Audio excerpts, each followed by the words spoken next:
dan karunia-Nya kita dapat berkumpul dengan sukacita di siang yang cerah ini dalam rangka menghadiri diseminasi budaya positif yang diselenggarakan oleh komunitas belajar SD Negeri 011 Sangatta Selatan, Wadah Belajar, dengan narasumber Ibu Yunita Istiana SPDSD.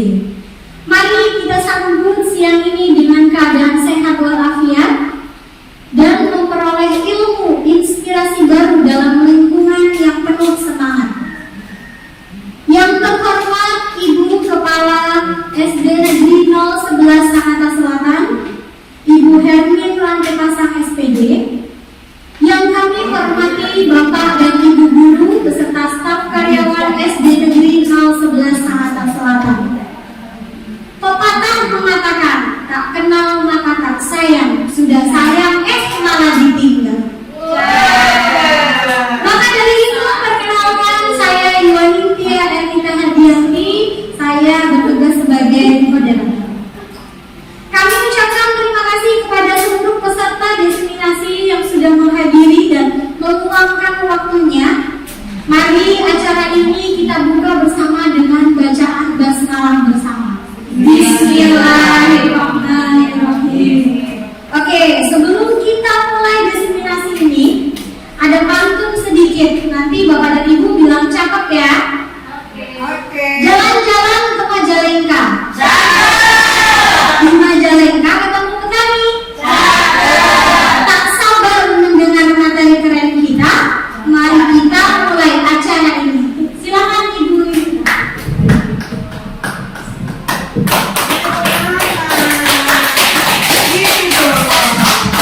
Terima kasih untuk kesempatan yang diberikan pada hari ini. Apa kabar semuanya?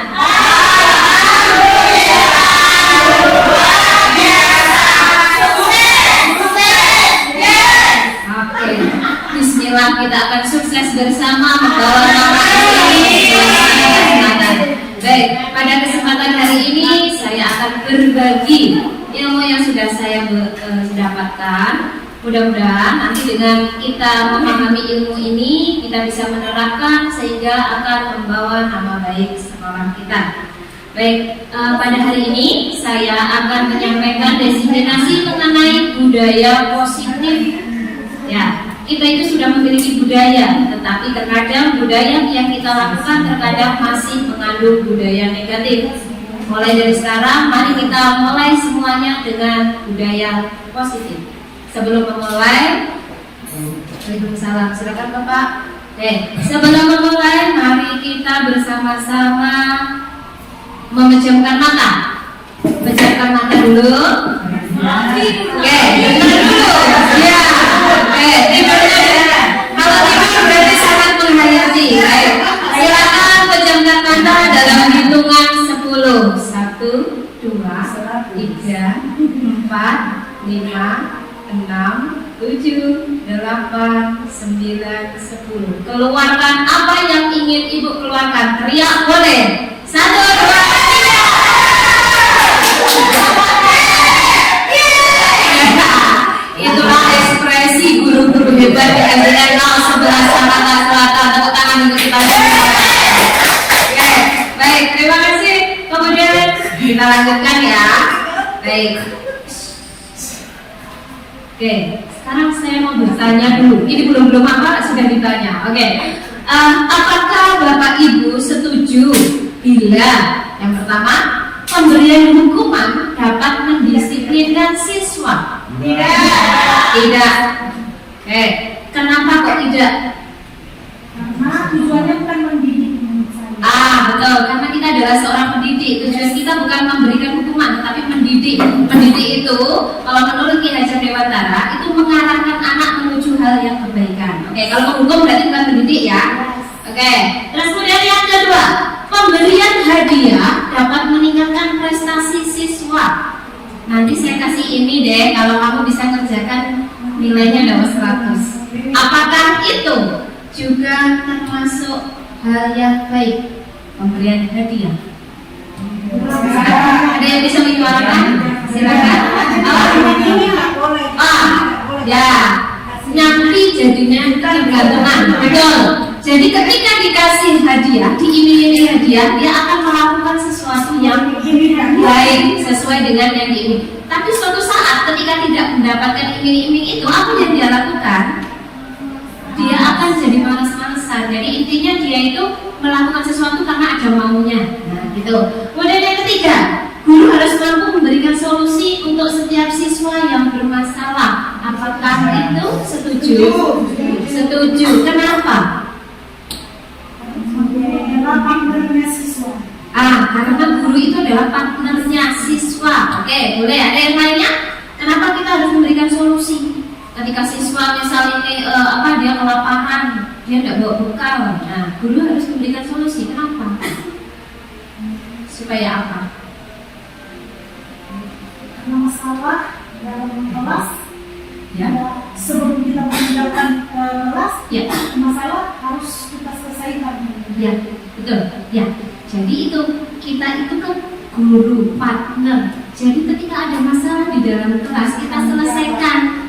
Karena itu tanggung jawab kita, salah satu tanggung jawab kita. Nah, ketika masalah ini sudah selesai, anak pulang, harapan kita mereka pulang membawa kebahagiaan. Jangan sampai anak pulang membawa kesedihan yang akhirnya apa? Orang tuanya nanti ya, kalau orang tuanya mau menerima, kalau enggak nanti malah menuduh, oh anak saya sekolahkan di sini ternyata cuma dapat begini aja. Akhirnya rasa percaya masyarakat ke sekolah kita menjadi berkurang. Oke. Kemudian yang keempat, guru berperan sebagai teman bagi siswa. Tadi sudah dijawab oleh Bu Dharma bahwa kita ini partner siswa kita, ya. Oke. Selanjutnya, tujuan dari pendidikan kita yang disampaikan oleh Bapak Kiai Dewantara yaitu menuntun segala kodrat yang ada pada anak.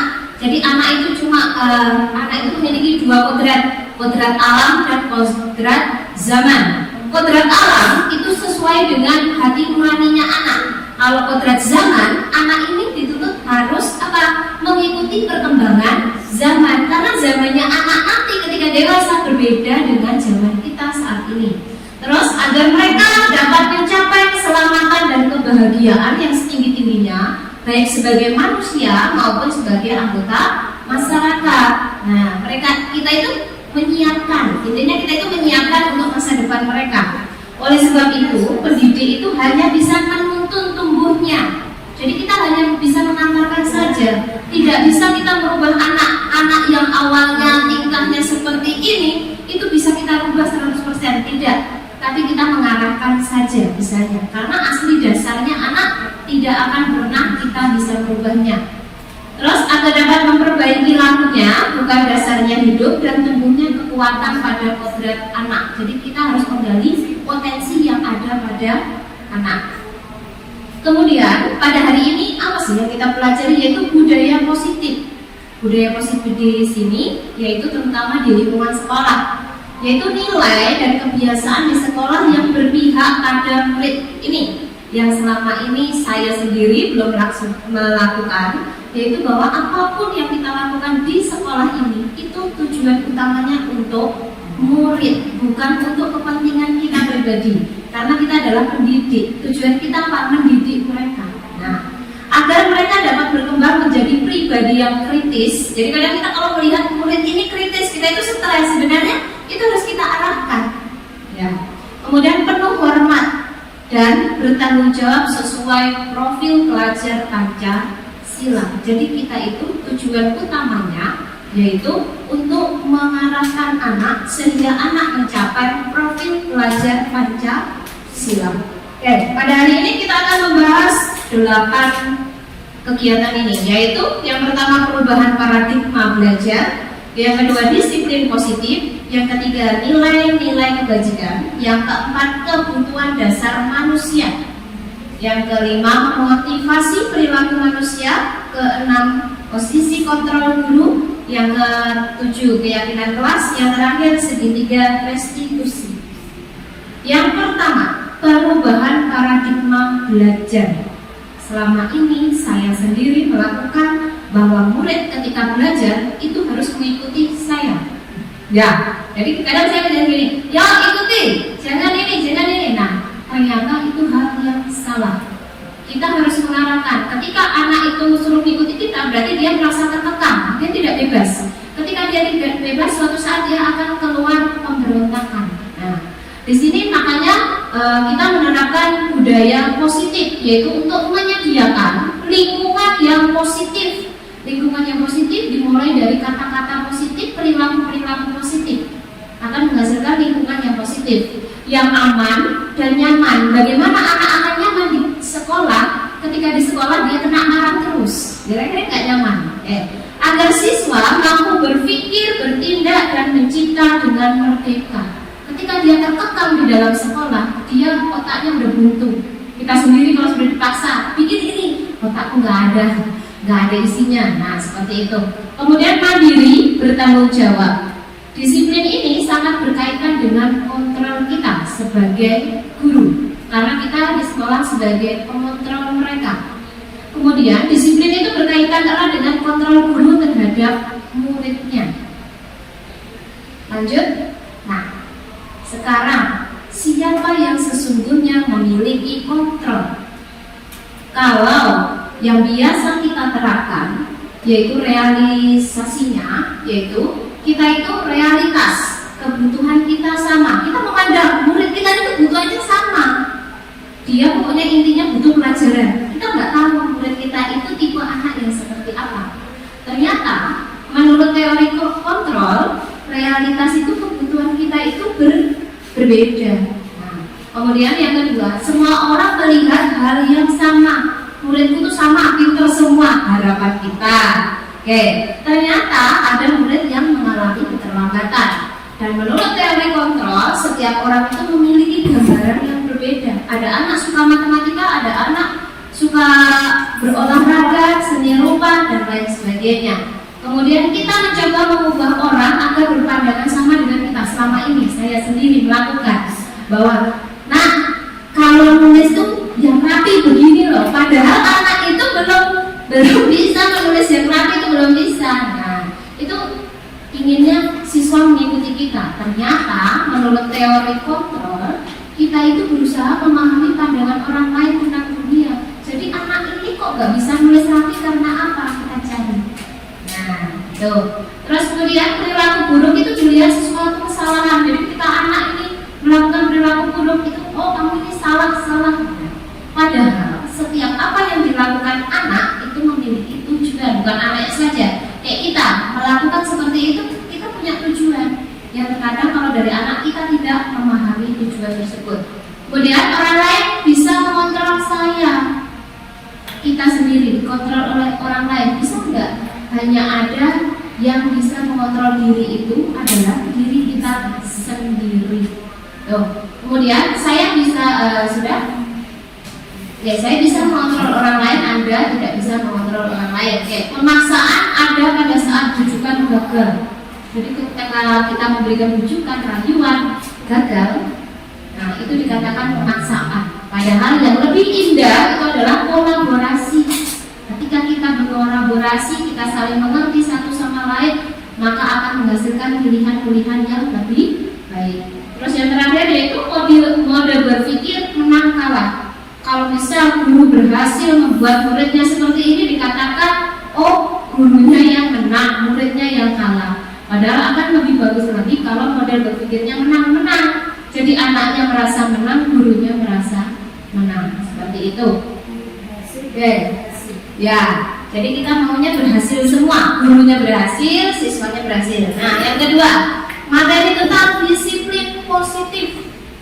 Disiplin itu berasal dari kata disiplina yang artinya belajar. Jadi disiplin itu artinya belajar. Selama ini yang kita pahami disiplin, oh berarti patuh peraturan gitu ya. Ternyata disiplin itu artinya belajar. Disiplin itu mengacu pada disiplin diri. Jadi diri kita sendiri dulu memiliki tanggung jawab terhadap apa yang dilakukan berdasarkan nilai-nilai yang kita yakini. Tujuan dari disiplin positif itu menambahkan motivasi. Jadi motivasi dari diri kita pada murid untuk menjadi orang yang mereka inginkan dan menghargai diri sendiri sehingga berdampak jangka panjang. Jadi ketika kita itu punya kesadaran, oh saya harus datang tepat waktu karena alasan saya kalau datang tepat waktu saya akan lebih santai, tidak terburu-buru, sehingga saya bisa berpikir dengan baik. Berbeda lagi ketika orang berpikir saya harus datang tepat waktu, nanti kalau kedahuluan kepala sekolah saya malu. Nah, itu ternyata sangat berefek untuk jangka pendek. Ketika tidak ada ibu kepala sekolah, kemungkinan kita akan melakukan nggak ada ibu kepala sekolah, kita akan terlambat aja lah, gitu ya. Tapi kalau sudah disiplinnya dari diri sendiri, biar itu ada kepala sekolah, nggak ada kepala sekolah, kita akan jalan. Oke. Kemudian sebagai pendidik, tujuan kita adalah menciptakan anak yang memiliki disiplin diri, sehingga mereka bisa berperilaku dengan mengacu pada nilai kebajikan. Lanjut. Nah, ini nilai-nilai kebajikan. Tidak saya bahas keseluruhan, kita tahu garis besarnya aja, yaitu nilai kebajikan yang berdasarkan profil pelajar Pancasila. Sudah tahu itu kan, profil pelajar Pancasila? Mari kita nyanyikan bersama-sama.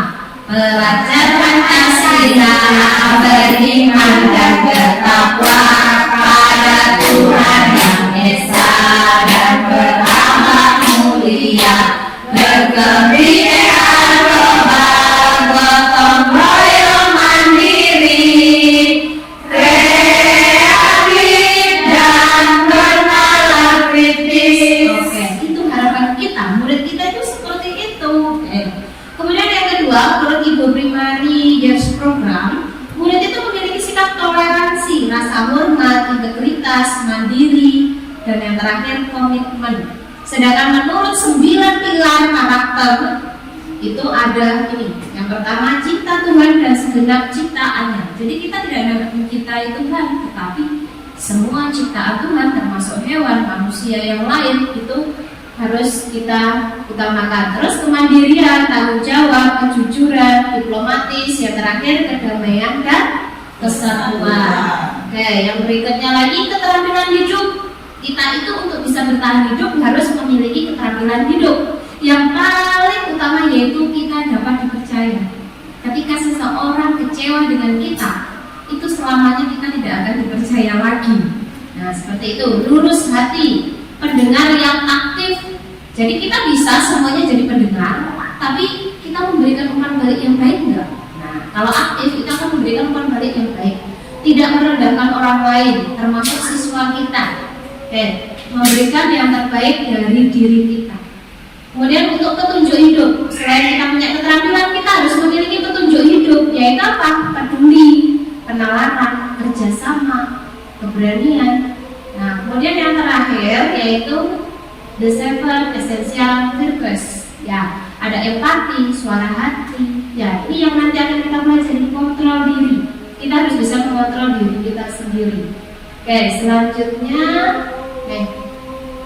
proyek nilai-nilai kebajikan. Ini yang harus kita tanamkan kepada seluruh siswa kita, terutama untuk diri kita sendiri dulu. Karena guru adalah teladan bagi muridnya. Ketika gurunya tidak memberikan contoh yang baik, maka muridnya juga akan sulit melakukan hal kebaikan. Lanjut, oke. Kebutuhan dasar manusia. Supaya kita bisa memahami siswa kita harus tahu siswa kita ini kan manusia. Apa kebutuhan dasarnya? Oke. Kebutuhan dasar manusia adalah seluruh tindakan manusia itu memiliki tujuan. Semua yang kita lakukan adalah usaha terbaik versi kita untuk mendapatkan apa yang kita inginkan. Ketika seorang murid melakukan suatu perbuatan yang bertentangan dengan nilai kebajikan atau melanggar peraturan, itu sebenarnya mereka sedang memenuhi kebutuhan dasar.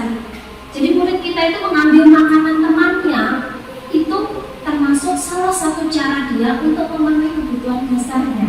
Jadi kadang ada anak yang di rumah itu penurut, ketika di sekolah berbeda, karena ada kebutuhan dasar yang di rumah yang tidak terpenuhi, sehingga dia mencarinya di mana? Di sekolah. Kebutuhan dasar manusia itu ada 5, yaitu apa? Bertahan hidup, penguasaan, kasih sayang, kebebasan, dan kesenangan. Ini harus terpenuhi semua. Kantong-kantong ini harus terpenuhi. Kalau tidak terpenuhi, maka dia akan mencari. Oke. Selanjutnya kita bahas bersama-sama apa yang termasuk kebutuhan bertahan hidup. Bertahan hidup itu adalah makan, seperti tadi, ngambil makanan teman. Berarti dia tidak membawa makanan yang disukai atau tidak membawa bekal. Kemudian tempat tinggal, keamanan, bahkan kesehatan. Kalau kasih sayang itu rasa diterima. Seperti kasus seorang anak tidak diterima oleh teman-teman di sekelasnya, dikucilkan seperti itu. Dipedulikan, berbagi, kerjasama, menjadi bagian dari kelompok. Kadang kan ada kalau kita kumpulkan kelompok, saya dapat kelompok sama teman itu bu. Nah, itu berarti dia kekurangan kasih sayang. Kemudian berikutnya penguasaan. Seorang anak itu punya rasa penguasaan, yaitu apa? Harga diri. Kita sendiri pun juga gitu. Kadang ada anak-anak harga diriku nggak dihargai, seperti itu. Terus kemudian keinginan untuk dianggap oleh orang lain, memimpin, terus berprestasi. Sedangkan kebebasan itu berisi mandiri, memiliki pilihan. Jadi saya bebas memilih. Seperti pembelajaran berdiferensiasi yang kita lakukan, itu termasuk kita memberikan kebebasan kepada murid kita. Ya. Kemudian kesenangan. Nah, ini yang sering kita salah artikan, terutama saya. Bermain humor. Kadang dia nyolek temannya marah, akhirnya mukul. Sebenarnya dia nyolek itu tujuannya apa? Untuk memenuhi, untuk bercanda, untuk memenuhi rasa kesenangannya. Tapi ternyata selama ini saya sendiri salah. Saya memarahi nyolek temannya, ternyata itu adalah untuk memenuhi rasa kesenangannya. Baik, ada sebuah kasus. Nanti kita bermain kasus.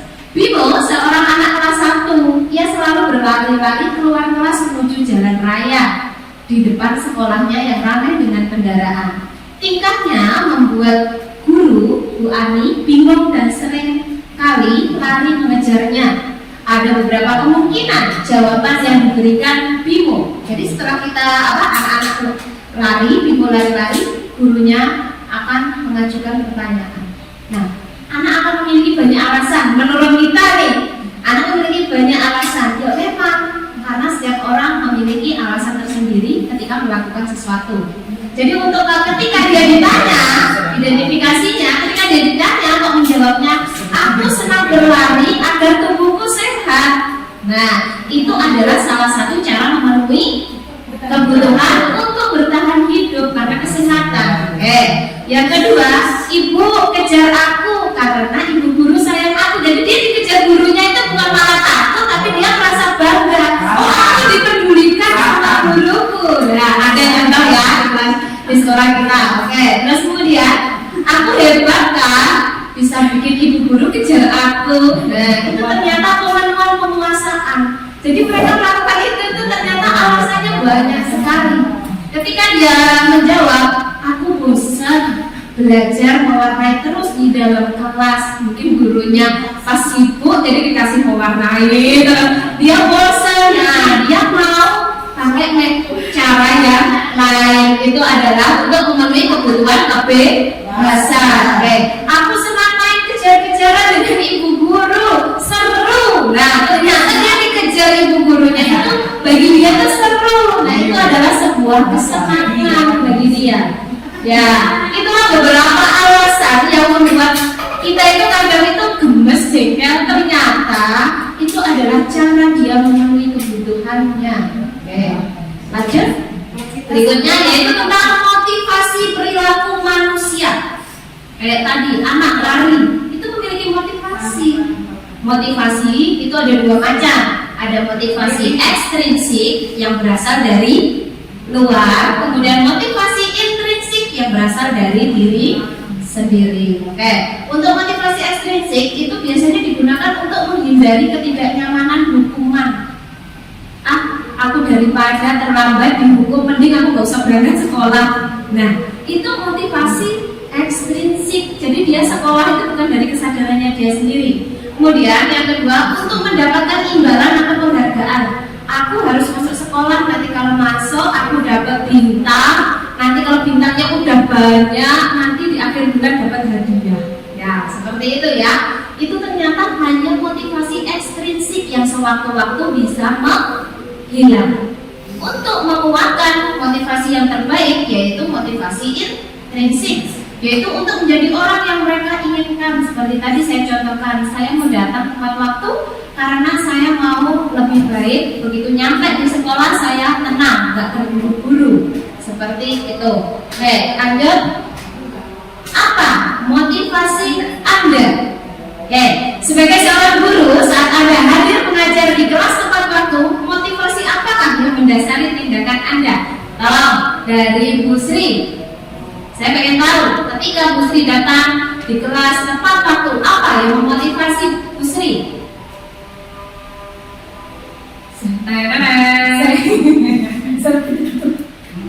Apa ya yang memotivasi seorang Bu Sri? Apa? Oh, kasihan anak-anak nanti berkeliaran haknya untuk mendapatkan pengajaran nanti tidak terpenuhi. Oke, yang lainnya? Ada yang punya motivasi lainnya? Memberi contoh. Memberi contoh. Ya. Ketika guru memberikan contoh, otomatis siswanya akan mengikuti. Malu. Awalnya dia malu. Aku guruku sudah datang, aku belum. Nah, itu masih motivasi ekstrinsik untuk anaknya. Tapi untuk gurunya sudah memiliki motivasi intrinsik. Nah, jadi di sini ya, apakah Anda datang tepat waktu karena tidak ingin ditegur oleh atasan dan kemudian mendapat surat peringatan? Itu nggak ada ya dari kita. Buktinya kemarin ditinggal sama ibu pelatihan, kita bisa mengisi proporsi kita masing-masing, tugas kita masing-masing tanpa dipantau oleh ibu kepala sekolah. Dan Anda ingin mendapatkan pujian dari atasan, ibu udah pernah puji ya, karena ibu mau menyamaratakan biar punya tanggung jawab masing-masing. Jadi salah satu yang dicontohkan oleh ibu kepala sekolah kita adalah disiplin positif, menumbuhkan kesadaran pada diri kita sendiri. Mendapatkan penghargaan sebagai guru berprestasi nggak ada, karena di sekolah kita semua guru adalah guru yang berprestasi. Tepuk tangan untuk kita. Ngantuk. Oke, kalau ngantuk, tolong tebak berapa angka yang saya tunjukkan dengan jari. 1, 3, 4, 5, 6,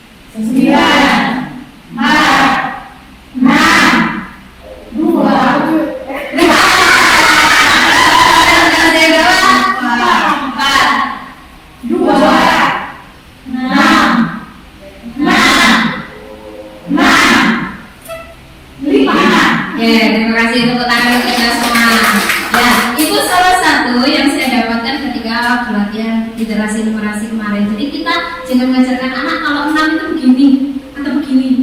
Kan yang lainnya bisa, begini juga jadi 6, begini juga jadi 6, ya kan? Ya, itu harus kita biasakan. Oke, lanjut ya, kembali ke sini. Nah, kita itu senang diberi penghargaan apa diberi hukuman? Lebih tergantung jangan digantung ya Bu ya. Oke, kita kalau disuruh pilih itu dihukum apa dikasih penghargaan. Ternyata antara hukuman dengan penghargaan itu beda tipis dan pengaruhnya itu sangat besar sekali. Oke, jadi menurut Alfikon, saat kita berulang kali menjanjikan hadiah kepada anak agar berperilaku bertanggung jawab atau pada seorang murid agar mempelajari sesuatu yang baru, itu agar melakukan pekerjaan yang berkualitas, kita berasumsi mereka tidak akan melakukannya karena mereka tidak akan memilih untuk melakukannya. Ya, kadang kan ada anak kita dikasih ini hadiah pun enggak, aku nggak mau hadiahnya cuma begitu aja. Ada yang seperti itu. Nah, kemudian Alfikon juga mengemukakan bahwa baiknya penghargaan maupun hukuman adalah cara-cara mengontrol perilaku seseorang yang menghancurkan potensi untuk pembelajaran yang sesungguhnya. Menurut Kon, secara ideal tindakan belajar itu sendiri adalah penghargaan sesungguhnya. Jadi anak belajar itu sebuah penghargaan. Jadi nggak usah dikasih iming-iming, dia akan memiliki kemauan untuk belajar sendiri. Nah, ini kita itu sering melakukan apa enggak? Kita itu dihukum oleh penghargaan. Niat kita bagus memberikan penghargaan, ternyata itu adalah sebuah hukuman, yaitu ketika terjadi pengaruh jangka pendek dan jangka panjang ketika menerima penghargaan. Jika tidak mendapatkan penghargaan, akan kehilangan motivasi untuk melakukan sesuatu. Ya, niat kita ini bagus mengasihkan penghargaan. Ternyata ketika tidak diberi penghargaan maka tidak akan melakukan. Yang kedua, penghargaan itu bisa tidak efektif, yaitu ketika Anda melakukan ini Anda akan mendapatkan penghargaan. Jadi kalau kamu nanti melakukan ini kamu akan mendapatkan penghargaan. Kalau tidak, berarti tidak. Kemudian yang ketiga, penghargaan merusak hubungan. Ini yang sering kita lakukan, saya lakukan sendiri. Ketika seorang diberi penghargaan atau dipuji, hanya dipuji loh ya, hanya dipuji di depan orang banyak, maka yang lain akan merasa iri. Enaknya anak itu dipuji sama bu guru. Nah, hal tersebut sebagian dari mereka akan tidak menyukai orang yang diberi penghargaan. Misalnya satu anak di depan dipuji-puji karena dia mampu menghafal surat pendek dalam waktu cepat. Nah, anak yang belum hafal dia akan merasa, dia dipuji karena mendapatkan hafalan yang lebih cepat. Akhirnya apa? Timbullah rasa iri. Aku nggak suka sama anak itu karena sering dipuji sama guru. Nah, jadi akhirnya apa? Penghargaan itu dapat merusak hubungan anak dengan anak. Penghargaan mengurangi ketepatan, yaitu kita kadang memberikan permen supaya anak banyak yang menjawab. Nah, dibandingkan anak yang lain, ternyata mereka permen aja, nggak mau aku jawab. Nah, akhirnya kan malah nggak tepat. Kemudian yang berikutnya, penghargaan menurunkan kualitas.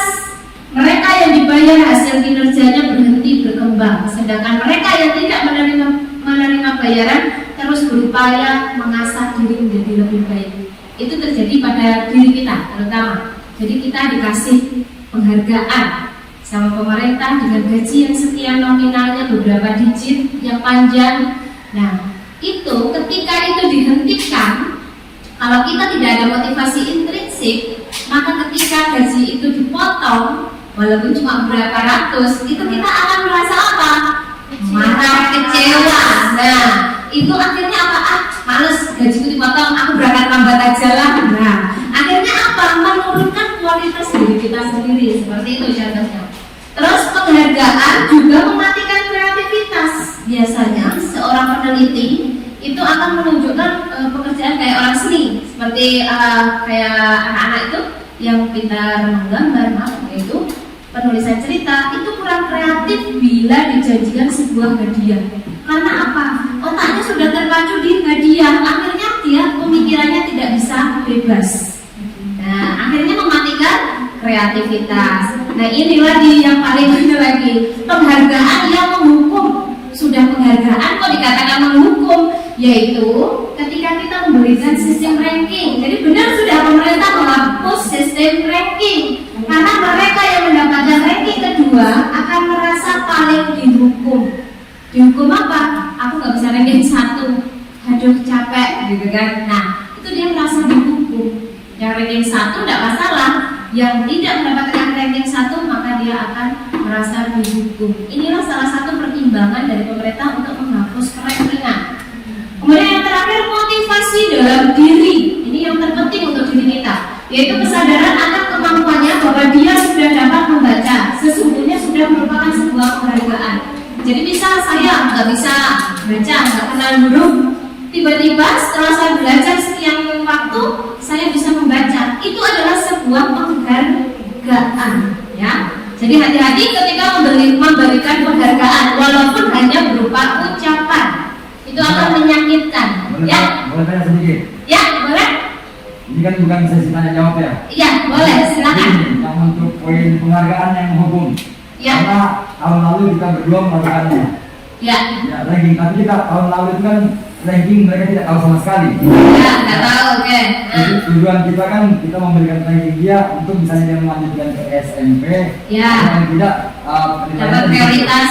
Nah, apakah yang kita lakukan kemarin itu termasuk penghargaan yang menghukum? Karena anak-anak tidak tahu.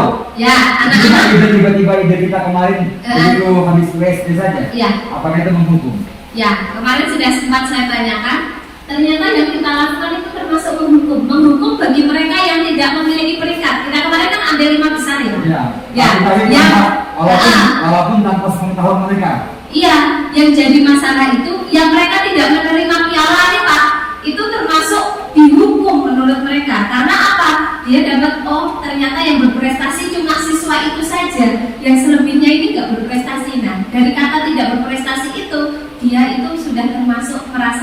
hukum. Oh, berarti untuk Ya. yang depan dihilangkan aja itu ya. Ya, nanti tinggal dibicarakan kembali Pak. Karena kemarin saya juga belum paham kan Pak. Ternyata kemarin sempat saya tanyakan itu salah satu contoh penghukum anak yang tidak mendapatkan peringkat. Bukan ini nggak paham, kita nggak paham. Ya, karena ya dengan ini ya nanti akhirnya kita paham. Oke, lanjut lagi. Nama dia nggak dulu? Oke, ya ini perbedaan hukuman, konsekuensi dan restitusi. Kalau hukuman itu tidak terencana, tiba-tiba kayak kita tadi tiba-tiba ngasih pengumuman bahwa ini yang 5 besar, mereka kan yang lain terkejut, loh ternyata nama saya nggak ada. Nah, seperti itu. Terus murid tidak tahu apa yang akan terjadi, dia tidak tahu, bersifat satu arah. Jadi yang tahu hanya guru dengan siswa yang bersangkutan. Kemudian berupa hukuman fisik. Kalau ini kita sudah tahu semua, ya, bahwa memukul, merendam itu sudah termasuk hukuman fisik. Konsekuensi itu lebih ke terencana, disepakati. Yo, misal ini kita mau melakukan ini, nanti yang tidak melakukan ini konsekuensinya apa? Oh, apa aja Bu? Disuruh mengerjakan ini, seperti itu. Itu jadi ada sepakatan. Kemudian murid tetap dibuat tidak nyaman. Ternyata dengan adanya konsekuensi, murid itu juga nggak nyaman karena dia berada di bawah peraturan guru. Kemudian sikap guru selalu memonitor murid. Jadi mereka tidak bisa bebas karena kan harus nurut sama gurunya. Itu konsekuensi. Sedangkan restitusi itu adalah proses menciptakan kondisi murid untuk memperbaiki kesalahan. Jadi ketika murid melakukan kesalahan, maka kita wajib melakukan restitusi. Tujuan utamanya mengetahui alasan apa yang mendasari mereka melakukan itu, dan nanti kita cari bersama-sama cara mengatasinya. Kemudian yang berikutnya proses kolaborasi yang mengajarkan murid untuk mencari solusi sendiri. Jadi bernalar kritisnya diasah di sini. Ketika apa-apa dia harus menuruti kita, nalar kritisnya tidak akan muncul. Seperti itu. Oke.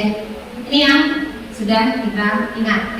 Mencatat 100 kali di dalam buku kalimat saya tidak akan terlambat lagi itu termasuk di versi hukuman atau konsekuensi. Ini hukuman ya. Hukuman. Lari mengelilingi lapangan basket 2 kali karena terlambat hadir. Terlambat. Hukuman. Murid diminta push up 15 kali karena tidak menggunakan masker. Hukuman. Menggantikan kertas tugas teman yang telah dicoret. Ya, menggantikan berarti konsekuensi. Lanjut, membersihkan tumpahan air di meja tulis karena tersenggol. Konsekuensi. Lanjut, murid disuruh untuk tidak mengenakan sepatu seharian karena tidak mengenakan sepatu. Hukuman. Yang terakhir, lari mengelilingi lapangan basket 2 kali karena terlambat 10 menit. Konsekuensi. Apakah ini sudah sesuai? Kita buktikan.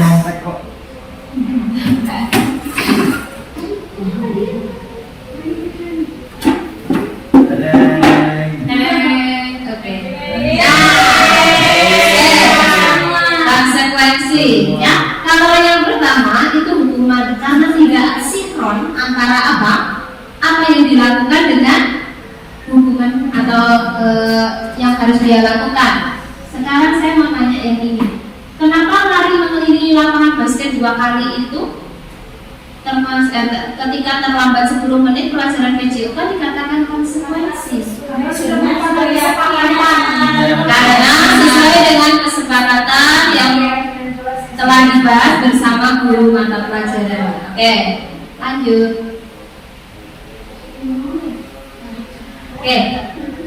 Yang keenam, posisi kontrol guru. Ini tugas kita ini penuh. Ini di sini saya kasih tanda tanya. Kira-kira kita selama ini melakukan yang mana? Apakah kita sebagai penghukum, sebagai pembuat merasa bersalah, sebagai teman, sebagai pemantau, atau sebagai manajer? Semuanya dilakukan. Kalau semuanya dilakukan, bagus. Bagusnya di sini. Kalau sampai dia mengalami sebagai manajer, itu yang terbaik. Saya penghukumannya rasanya. Saja. Oke, berarti nanti setelah kita pahami bersama nanti akan berubah. Ya, sesuai kondisi, betul? Ya. Oke, ini posisi kontrol guru. Apa sih perbedaan dari kesemuanya tadi? Sebentar, saya hapus dulu. Oke. Ketidaksesuaian apa sih sehingga kok itu dikatakan bagus, ini tidak bagus? Oke. Nah, ini ya, tugas kita itu adalah menumbuhkan motivasi pada anak, yaitu terutama untuk motivasi intrinsik. Motivasi intrinsik itu hanya dimiliki oleh guru yang berlaku sebagai manajer. Sedangkan kalau yang motivasi eksternal itu dialami oleh guru yang sebagai penghukum, pembuat merasa bersalah, sebagai teman, sebagai pemantau. Hanya bedanya kalau penghukum dan pembuat orang merasa bersalah itu termasuk kontrol negatif, jadi yang selayaknya tidak diterapkan. Sedangkan di sini termasuk perilaku kontrol positif, yaitu sebagai teman dan pemantau. Ya, tapi kalau yang terbaik manajer. Ya, ya, yang terbaik adalah manajer. Kita harus menjadi manajer. Di dalam dunia pendidikan. Ya, kebetulannya. Sebagaimana di sini saya akan membahas guru itu berbuat ketika kita melakukan ini, menghardik, menunjuk-nunjuk anak kamu tuh. Nah, itu kita sedang melakukan sebagai penghukum. Kemudian ketika kita berceramah harus siap panjang lebar. Nah, itu kita itu sedang membuat orang merasa bersalah dari hak. Ya, kemudian kalau sebagai teman kita akan membuat alasan untuk muridnya. Kok ceramahnya sedikit aja nggak usah panjang. Ya, biar sedikit yang intinya ceramah. Berarti di sini membuat orang merasa bersalah, gitu. Ya. Kapan bisa ceramah pendek? Ya, ceramahnya dulu. Kalau ceramahnya ketika anak melakukan kesalahan, baru itu sebagai pembuat merasa bersalah. Ya, kalau konseling berarti itu masuk di manajer. Oke. Sebagai teman, ini kita itu melindungi. Namanya teman kan melindungi. Ya, melindungi dengan adanya mendengarkan anak. Kemudian sebagai pemantau, kita menghitung dan mengukur. Menurut peraturan seperti ini, kamu melakukan kesalahan seperti ini. Nah, kita itu sebagai pemantau. Oke. Kemudian, ketika guru itu berkata, kalau kamu tidak melakukannya, saya akan cuci WC, suruh cuci WC. Kalau baris tidak rapi, cuci WC. Nah, itu kita sebagai penghukum. Nah, kalau anak merasa senang itu bagaimana? Ya, kesenangan itu berarti tadi yang kita lakukan itu, yang dilakukan anak itu untuk memenuhi rasa kesenangannya tadi. Jadi dia senang dihukum, bukan berarti kita itu bukan penghukum, kita tetap menghukum. Nah, cuma anak tadi dengan kesenangan itu menunjukkan ya yang akan dipenuhi kebutuhannya dia gitu. Dia senangnya apa? Saya nggak akan belajar, saya kalau bahasa suruh pulang. Nah, itu harapan anak. Kemudian sebagai pembuat merasa bersalah, kamu sudah mengecewakan ibu sudah ngajar susah payah, kamu nggak bisa, gitu ya. Itu termasuk pembuat merasa bersalah. Jadi anak, aku tuh sudah belajar Bu, tapi otakku nggak nyambung, gitu ya. Oke. Kemudian sebagai teman, lakukan untuk ibu. Jadi dia melakukan sesuatu karena siapa? Karena gurunya. Ketika gurunya nggak ada, diajar oleh guru pengganti, apa yang dilakukan anak? Dia akan kambuh tadi penyakitnya.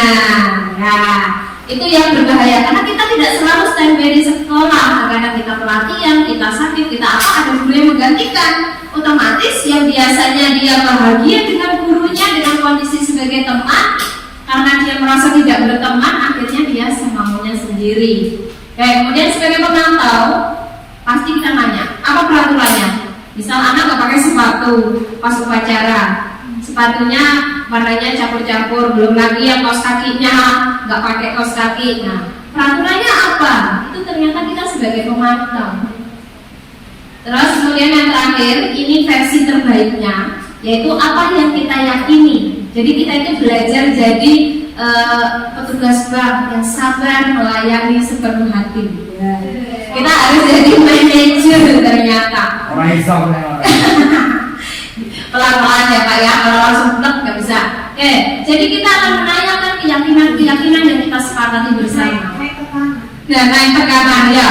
Muridnya bahagia, gurunya sengsara. Gitu ya. Terus.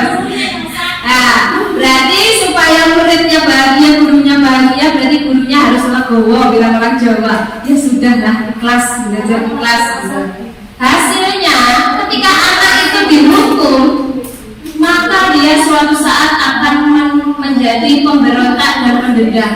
Aku nggak mau belajar sama Bu Sri, nanti aku nggak mau jadi guru gara-gara Bu Sri dulu sering marah aku. Dan seperti itu, yang harusnya dia itu memiliki potensi untuk menjadi guru karena dia punya perasaan tertentu sama satu guru, dia akan menghilangkan semuanya impiannya itu.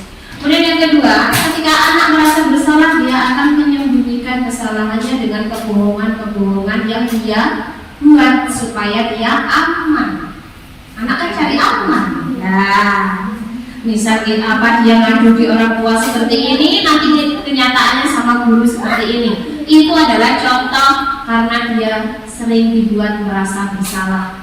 Kemudian sebagai teman dia akan ketergantungan, yaitu tadi ketika ada gurunya dia akan berperilaku sesuai yang dilakukan oleh gurunya. Tapi ketika gurunya tidak ada, diganti guru pengganti, keluar semua sudah auranya, ya kan?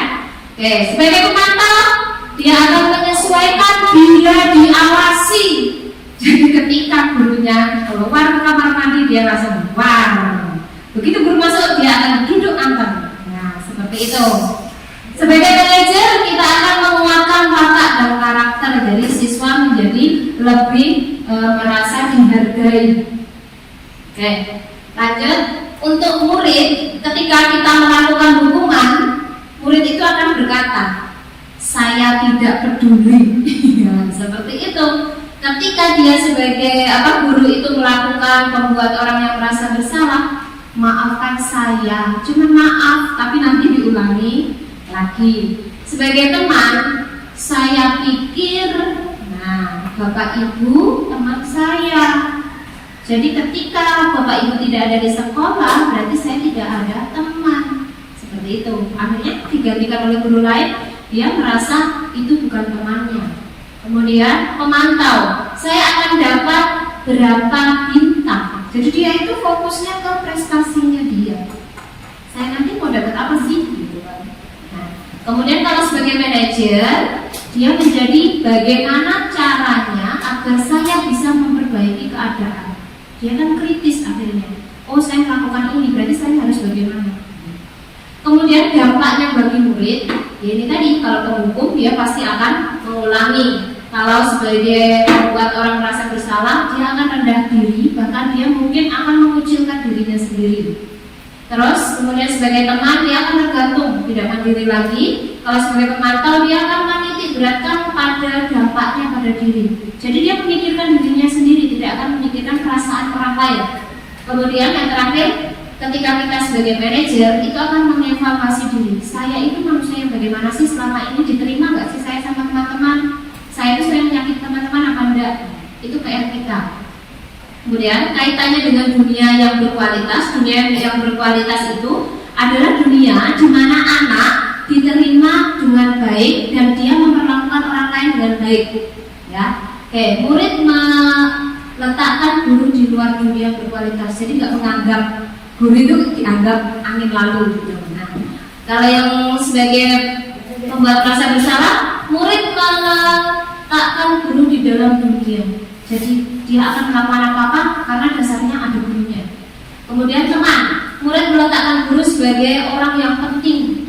Jadi dia merasa kalau nggak ada guru itu yang lainnya dianggap bukan guru, ya, walaupun sama-sama guru. Terus murid meletakkan guru pada peraturan di dunia berkualitas sebagai pemantau. Kalau sebagai manajer, murid meletakkan dirinya sebagai individu yang positif dan dunia yang berkualitas. Oke, kita lanjutkan. Ini posisi kontrol guru. Saya kecewa sekali dengan kamu. Itu adalah contoh pembuat orang merasa bersalah. Kamu tidak pernah benar melakukannya.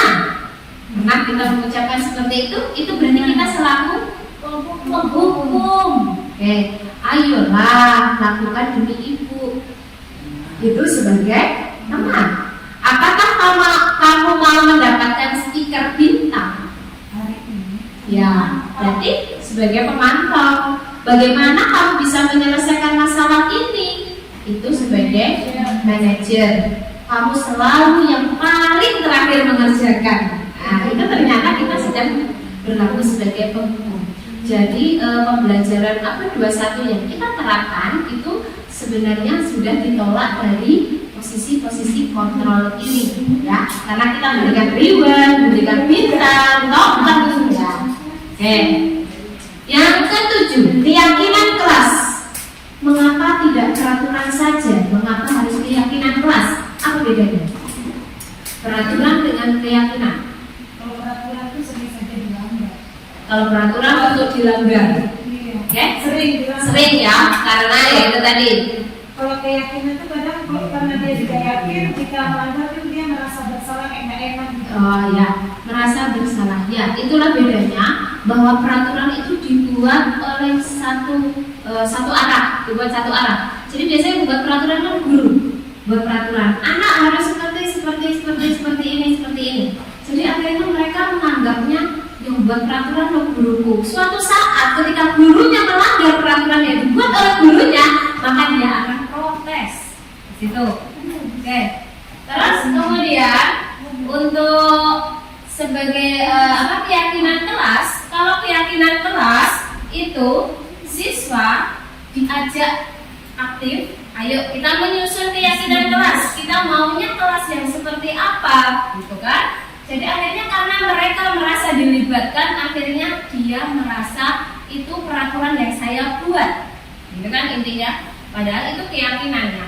Keyakinan yang dibuat itu berasal dari siswa, dilaksanakan bersama oleh guru dan siswa juga. Oke. Lanjut, pembentukan keyakinan kelas. Keyakinan kelas itu bersifat abstrak, ya, berupa pernyataan universal. Jadi menyeluruh, bukan untuk kepentingan individu, tapi seluruh anggota kelas. Sedikit saja agar mudah diingat, ya. Kemudian sesuai dengan kondisi kelas dan sekolah. Jadi keyakinan itu tidak hanya keyakinan kelas, tetapi sekolah kita itu selayaknya membuat keyakinan sekolah. Nanti akan kita adakan kegiatan pembentukan keyakinan sekolah, ya, agar itu mengikat guru, siswa, orang tua, murid, terikat di dalamnya itu semua. Kemudian semua warga kelas atau sekolah dilibatkan saat membuat keyakinan kelas. Jadi kalau kita nanti membuat keyakinan sekolah, berarti harus melibatkan orang tua, murid, guru, ya. Kemudian bersedia meninjau kembali keyakinan kelas dari waktu ke waktu, karena keyakinan kelas itu bisa saja tidak bisa dilaksanakan karena kondisi tertentu, jadi harus melakukan perbaikan. Oke. Alurnya keyakinan kelas itu apa? Alurnya itu dimulai dari peraturan kelas dulu. Dari peraturan kelas akan kita ubah menjadi keyakinan kelas melalui penggunaan kata-kata positif. Kalau peraturan biasanya menggunakan kata tidak, gitu kan? Kita ganti keyakinan kelas itu menggunakan kata bisa, melakukan. Kemudian kalau sudah ada keyakinan kelas, maka akan tercipta lingkungan yang positif. Nah, dengan lingkungan yang positif, maka akan menghasilkan budaya positif di sekolah kita. Ya, mari kita praktekkan membuat keyakinan kelas. Yang pertama, menelaah peraturan dulu. Kita contohkan saja peraturan, 2 peraturan di sekolah kita. Tidak boleh membuang sampah. Ya, tidak boleh membuang sampah sembarangan. Tidak boleh membuang sampah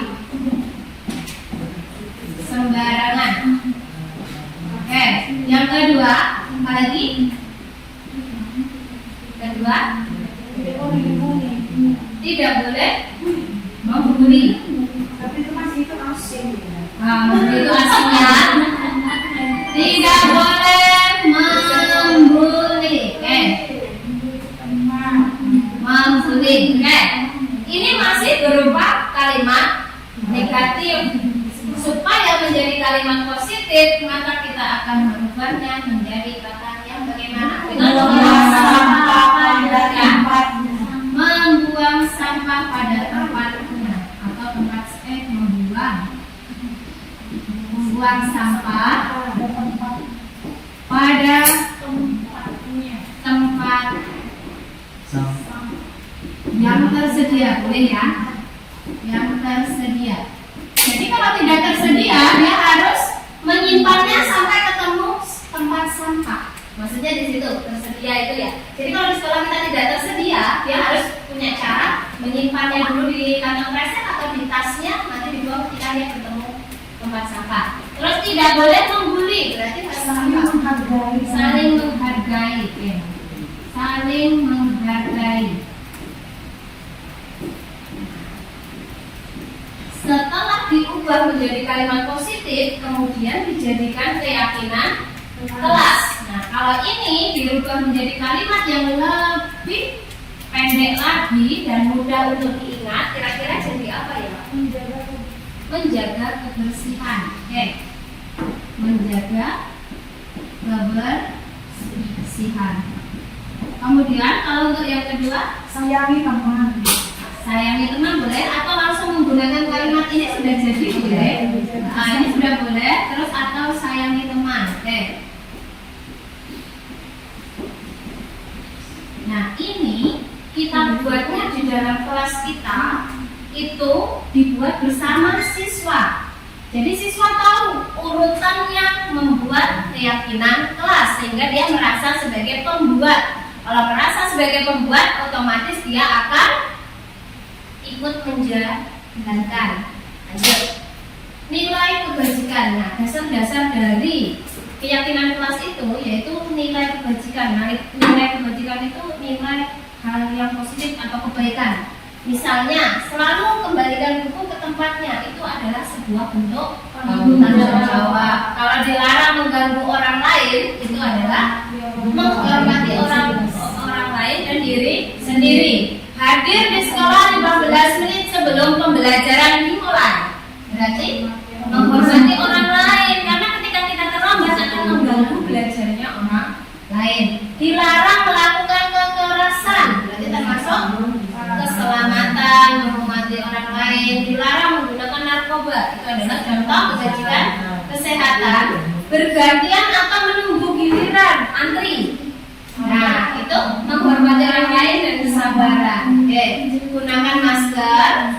Itu ya, misal anak batuk, nah harus menggunakan masker. Itu untuk kesehatan dan keselamatan orang lain. Jangan berlari di kelas atau koridor. Itu adalah untuk keselamatan, karena ketika mereka bertabrakan, mereka akan membuat apa? Ketidakselamatan orang lain. Oke. Yang ke-8, segitiga restitusi yang digagas oleh Diane Rosen. Restitusi itu apa? Restitusi adalah proses menciptakan kondisi bagi murid untuk memperbaiki. Jadi intinya untuk memperbaiki kesalahan mereka sehingga mereka kembali di kelompok mereka dengan karakter yang lebih kuat. Jadi harapannya anak ini nanti memiliki karakter yang lebih baik. Restitusi juga adalah proses kolaborasi yang mengajarkan murid untuk mencari solusi. Kolaborasi dengan siapa? Antara guru dengan siswa. Oke. Tentang orang seperti apa yang mereka inginkan dan bagaimana harus memperlakukan orang lain. Karena tadi ya, kita itu adalah makhluknya Tuhan. Jadi kita harus menjaga makhluk yang lain. Kemudian restitusi membantu murid menjadi lebih memiliki tujuan, disiplin positif dan memulihkan dirinya setelah berbuat salah. Karena dia sudah sadar dengan kesalahannya, maka dia tidak akan melakukan kesalahan lagi. Nah, di sini membangun kepercayaan. Restitusi itu untuk memperbaiki hubungan siapa? Misalnya dia bermasalah dengan temannya, berarti dia memperbaiki hubungan dengan teman. Restitusi adalah tawaran, bukan paksaan. Jadi kita meminta maaf, nyuruh anak meminta maaf tanpa merestitusi terlebih dahulu, itu sebuah paksaan. Harusnya anak itu berkeinginan sendiri untuk meminta maaf. Restitusi menuntut untuk melihat ke dalam diri. Saya ini bersalah ternyata sama teman saya. Saya itu nyuruh teman saya, ternyata teman saya terganggu. Restitusi mencari kebutuhan dasar yang mendasari tindakan. Jadi misal kayak tadi, anak-anak berlari keluar dari pagar karena dia butuh kesenangan. Seperti itu. Restitusi diri adalah cara yang paling baik. Jadi melihat ke dirinya sendiri itu cara yang terbaik. Restitusi fokus pada karakter, bukan tindakan. Jadi diutamakan di perubahan perilakunya. Restitusi itu juga menguatkan siapa? Menguatkan pelaku untuk memperbaiki dirinya. Yang kemudian restitusi itu fokus pada solusi. Jadi tujuannya restitusi itu mencari solusi, bukan mencari masalah baru. Ya. Restitusi mengembalikan murid yang berbuat salah pada kelompoknya. Jadi setelah dia merasa bersalah, dia memperbaiki, maka dia akan diterima oleh kelompoknya lagi. Nah, ini bentuknya segitiga restitusi, yaitu yang pertama, kita harus menstabilkan identitas dulu. Yaitu setiap orang pasti pernah melakukan kesalahan. Kita mengucapkan itu dulu ke siswa. Kamu bukan satu-satunya yang pernah melakukan ini. Jadi kita mengucapkan ini dulu. Ketika kita merestitusi, ini kata-kata yang sederhana yang bisa diucapkan. Kemudian setelah kita menstabilkan identitas dia, kita melakukan validasi tindakan yang salah. Yaitu dengan mengajukan pertanyaan, kamu tentunya punya alasan. Nah, jadi biar kita tahu apa sih alasan dia melakukan itu, apakah hanya untuk memenuhi kebutuhan dia atau karena apa. Adakah cara yang lebih efektif? Jadi kita menggiring nih. Kira-kira menurutmu kalau terjadi seperti ini bagusnya seperti apa? Itu mencari cara yang lebih efektif. Setelah kita melakukan pertanyaan ini, kita melanjutkan dengan menanyakan keyakinan. Keyakinan kelas apa yang telah kita sepakati. Jadi dia setelah sadar, dia diingatkan, kamu melanggar di bagian yang mana, kan? Kamu ingin menjadi orang yang seperti apa? Nah, ini dia sudah menyelesaikan masalahnya di sini.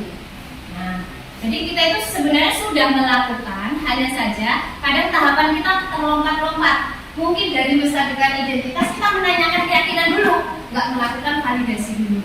Sebenarnya seperti itu. Nah, ini segitiga restitusi itu untuk menstabilkan, prinsipnya membuat kesalahan adalah bagian dari proses. Jadi anak diajari belajar dari kesalahan supaya tidak melakukan kesalahan berulang-ulang. Nah, ajukan pertanyaannya seperti ini. Ini beberapa pertanyaannya.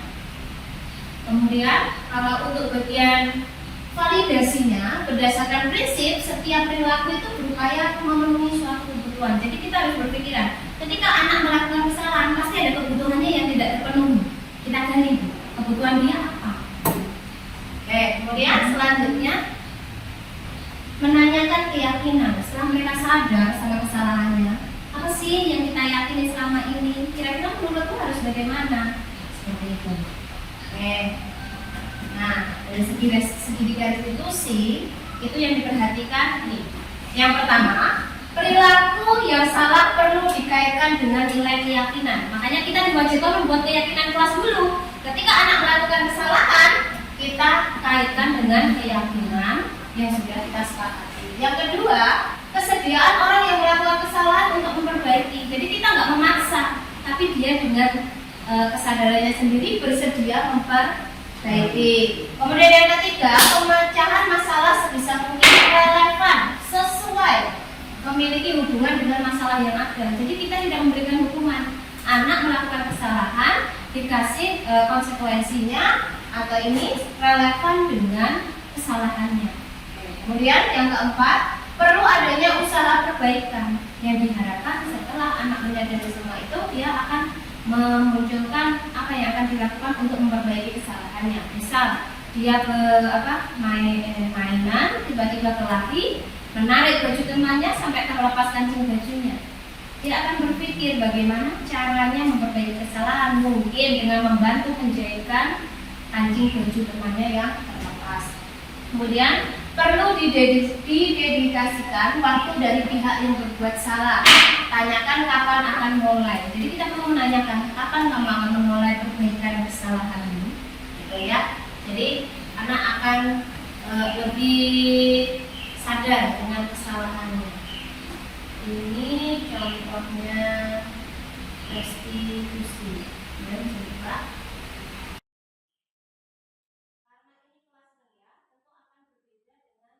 dari suara. Jadi murid saya itu melakukan kesalahan ketika jam pelajaran dia tidak mengerjakan tugas. Alasannya kotak pensilnya ketinggalan.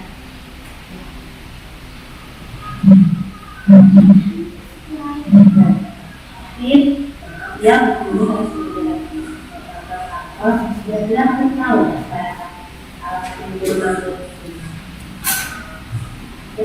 Tahu ya? Nah, ini tadi lihat tugas tidak ini melakukan pelanggaran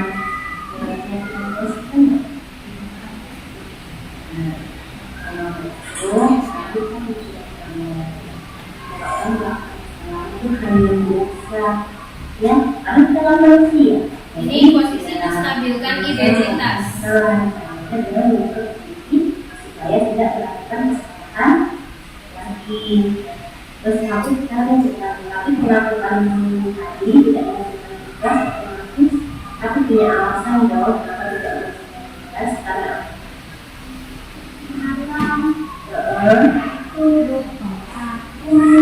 oh belajar menulis. Nah, ini mulai validasi. Ternyata dia tadi malam itu belajar, lupa. Habis belajar dari disimpulin dan dimasukkan ke dalam kelas. Belum dimasukkan dalam kelas. Terus setelah itu akhirnya dalam sekolah kelupaan. Arti alasan tidak menulis itu karena kelupaan.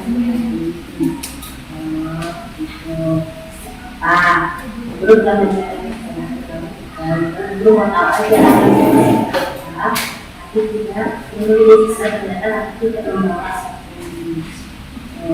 dan berarti kalau kita mengambil keyakinan tapi kami sampai pada hari ini tidak Ini baru menanyakan keyakinan.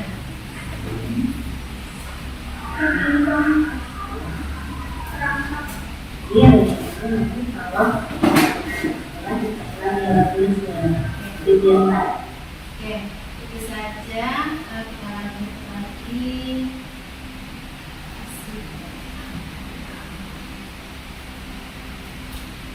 Oke, penerapan kita lanjut ya.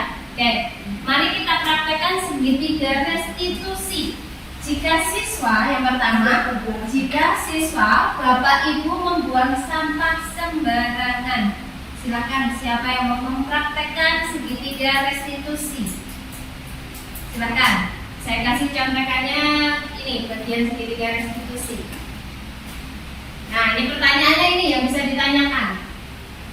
Jadi awalnya menstabilkan dulu, setelah itu validasi, kemudian menanyakan keyakinan. Siapa yang mau jadi siswa, siapa yang mau jadi guru yang merestitusi? Silakan praktekkan. Justru saya jadi siswa. Nah, sudah Bu Sri yang merestitusi, silakan Bu Sri. Ya, praktekkan. Saya minum dulu. Oh iya, silakan. Yuk. Ayo sudah. Ayo sudah, Bu, Silakan. takut. Ya. Salah tidak dimarahin sama ibu kepala sekolah. Guru kok takut-takut. Oh iya, astagfirullah. Sini kamu dulu. Di sini Nanda. Masa guru diterima muridnya? Ya. Ya, oke. Silakan mencatat pertanyaan di sini, nggak apa-apa. Oke, menstabilkan identitas. Kita harus ngomong dengan bicara dengan lemah lembut dan sopan santun. Oke. Ayo sudah, silakan. Praktek restitusi. Ya. Iya. Selamat pagi, Yuan. Iya, tadi Bu lihat Yuan buang sampah sembarangan loh. Betul tidak? Iya, kenapa tadi? Kok buang sampah sembarangan dari tempat sampah. Buangnya di mana tadi kemarin enggak? Iya. Iya, seharusnya di mana buangnya? Tempat sampah Bu, tapi tadi saya buru-buru Bu, sudah bel. Iya. Iwan tahu nggak kalau perbuatan Iwan itu salah? Tahu. Ya, boleh. Sambil nengok boleh. Sambil nengok boleh. Alasan sudah. Terus cara yang efektif coba. Cara efektif untuk mendapatkan. Ya, harusnya bagaimana? Seharusnya tadi Iwan buang sampahnya di mana? Di tempat sampah Bu, kalau tidak ketemu saya kantongin dulu Bu. Tahu juga.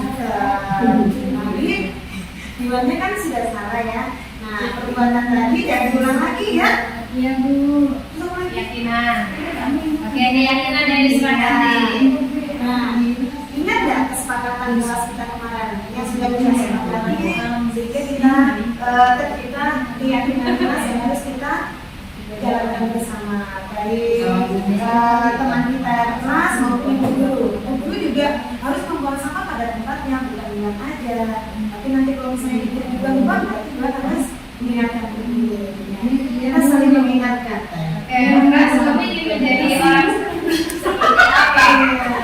Selanjutnya nanti mau bagaimana? Ingin seperti apa? Mau ingat terus kalau buang sampah nggak boleh sembarangan. Kalau saya nggak lihat tempat sampah, saya sapuin aja dulu. Iya, bagus. Oke, cukup? Ya, cukup. Ucapkan terima kasih dulu Bu Guru. Terima kasih ya, Iwan. Sudah mengganggu istirahatnya Iwan. Seharusnya Iwan ini bisa makan, bisa belanja di kantin, tapi Ibu panggil. Mohon maaf ya, Ibu sudah mengambil waktunya untuk istirahat. Terima kasih ya Bu. Oke, tepuk tangan. Ya, ternyata dengan bersyukur pun kita bisa merestitusi, ya. Yaitu contoh restitusi untuk anak yang membuang sampah sembarangan. Sebenarnya masih ada jika siswa Bapak Ibu itu tidak memakai alas kaki saat keluar kelas. Kira-kira yang pertama kita tanyakan apa dulu? Kalau dari segitiga restitusi ini tidak memakai alas kaki, berarti kita harus ngapain dulu? Apa? Menstabilkan identitas, yaitu dengan apa?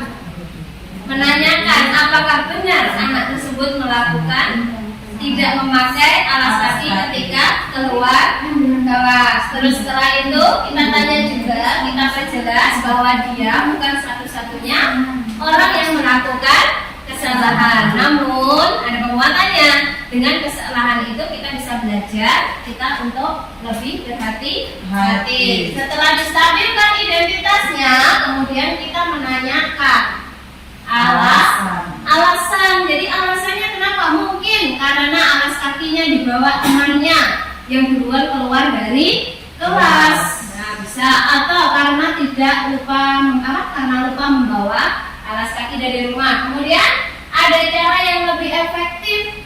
Jadi dia ditawarkan, kira-kira kalau terjadi seperti itu baiknya seperti apa? Atau meminjam punya temannya atau memakai sepatu yang ada. Setelah divalidasi, yang terakhir yaitu menanyakan keyakinan kelas, yaitu bahwa keyakinan kelas kita itu wajib menggunakan apa? Alas kaki untuk apa? Keselamatan. Oke, menjaga keselamatan kita. Kemudian tadi kesehatan. ya, keselamatan juga, kesehatan juga ya, karena kan siapa tahu di halaman banyak paku dan lain sebagainya. Oke, kamu ingin menjadi orang seperti apa? Jadi kita tawarkan, kamu mau jadi seperti apa? Menjadi orang yang mungkin akan akhirnya menyadari saya akan menjadi orang yang menjaga keselamatan dan kesehatannya. Oke. Nah, ternyata merestitusi itu sudah sering kita lakukan, hanya kita kurang menyadari. Baik, terima kasih. Mari kita sama-sama tergerak untuk melakukan hal positif sehingga kita bisa bergerak melakukannya bersama dengan rekan kita kita, dan yang terakhir kita bisa menggerakkan seluruh komunitas yang ada di sekolah kita. Baik, itu saja yang bisa saya sampaikan. Saya kembalikan ke moderator. Terima kasih. Baik, terima kasih Ibu Iri Kristiana sudah memberikan materi yang sangat bermanfaat untuk kita. Semoga dengan adanya praktik baik tentang budaya positif, kita akan menjadi guru yang lebih baik lagi, terus belajar menjadi yang lebih baik. Kurang lebihnya mohon maaf. Saya oh iya, untuk refleksi silakan Bapak Ibu, ada yang mau menambahkan? Ya, pemahaman kita pada hari ini, silakan sebutkan. Yang pertama, kita paham apa dulu nih hari ini? Budaya positif yang harus kita terapkan di sekolah. Oke, terus yang kedua? Motivasi harus berasal dari mana motivasi itu? Berasal dari diri sendiri. Terus yang ketiga? Posisi kontrol guru. Di mana posisi kontrol terbaik? Manajer. Oke, terus yang keempat? Nilai kebaikan atau kebajikan yang kita tanamkan pada siswa kita setiap hari. Terus yang kelima?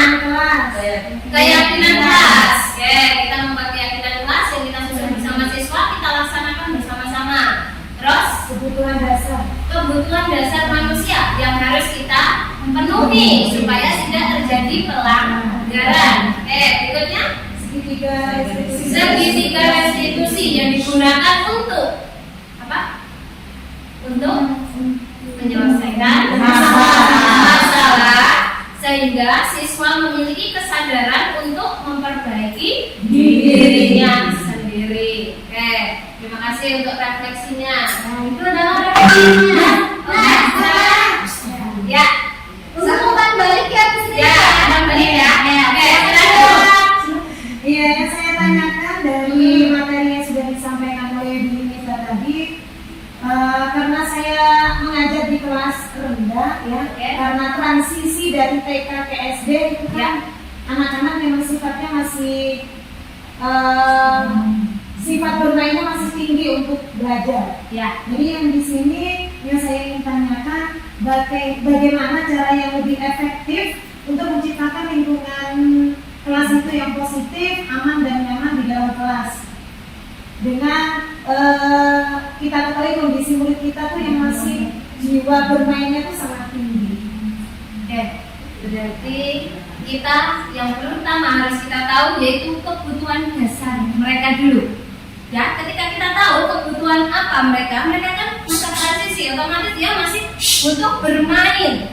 Jadi kita harus menjadikan kelas itu ketika dalam penyampaian materi dalam bentuk permainan, sehingga dia merasa sedang bermain tetapi ternyata dia sambil belajar. Itu misal untuk pembinaannya, misal pembinaan kedisiplinan atau apa, itu kan sangat sulit sekali. Jadi mungkin nanti anak-anak itu bisa melakukan ini, diajak melakukan role playing ya, jadi dia kayak memperagakan sesuatu. Jadi dia diajak, nih kalau ada teman seperti ini kira-kira harus bagaimana. Jadi mereka disuruh memperagakan. Kalau ada teman menjatuhkan barang atau apa, dibiasakan untuk mengucapkan maaf. Nah, pembiasaan-pembiasaan kecil yang kita lakukan itu nanti akan tertanam di diri mereka. Dengan tertanamnya di diri mereka seperti itu, otomatis secara tidak langsung, walaupun mungkin membutuhkan waktu yang lebih lama daripada kelas-kelas yang lainnya. Kelas 1, kelas 2 itu kan pendidikan moralnya, pendidikan disiplinnya itu masih sangat rendah sekali. Nah, itu membutuhkan waktu yang lama, berarti intinya membutuhkan kesabaran guru sebagai seorang manajer. Nah, di situ sih Bu Sri, bagaimana? Ya, oke, cukup, terima kasih. Ya. Baik, Bapak Ibu, tadi umpan baliknya sudah, refleksinya sudah, materinya sudah, banyak ilmu yang sudah kita dapat. Bagaimana Bu Nita, sudah cukup? Cukup? Ya. Baik Bapak Ibu, terima kasih atas waktunya.